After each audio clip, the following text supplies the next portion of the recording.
మన తెలంగాణలో ఉన్న ఒక మేధావి అయిన వినోద్ కుమార్ గారి మీద నువ్వు ఎంపీ గెలవడమే ఒక పెద్ద ఫ్లూక్.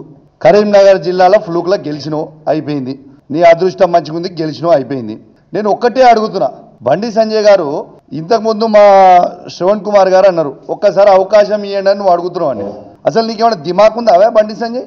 నీకు ఆల్రెడీ అవకాశం ఇచ్చిండ్రు, కేంద్ర 2 సార్లు ఎంపీ అయినావు, కేంద్ర హోంమంత్రి అయినవా బాబు. నువ్వు కేంద్ర హోంమంత్రి అయి ఉండి నువ్వు కనీసము కాళేశ్వరం గురించి నువ్వు మాట్లాడుతూ ఉన్నావు.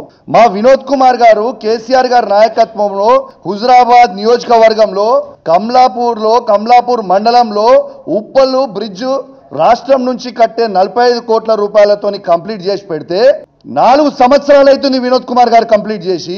నువ్వు ఎంపీ అయి దాదాపు ఒక టర్మ్ అయిపోయింది, సెకండ్ టర్మ్ అయి ఆల్మోస్ట్ 2 సంవత్సరాలకు వస్తుంది. నువ్వు కేంద్ర హోంమంత్రి ఉండి ఆ మధ్యలో జాయిన్ చేయనికే చేతగాని దద్దమ్మవి బండి సంజయ్. నువ్వు కాళేశ్వరం గురించి మాట్లాడుతున్నావా? నేను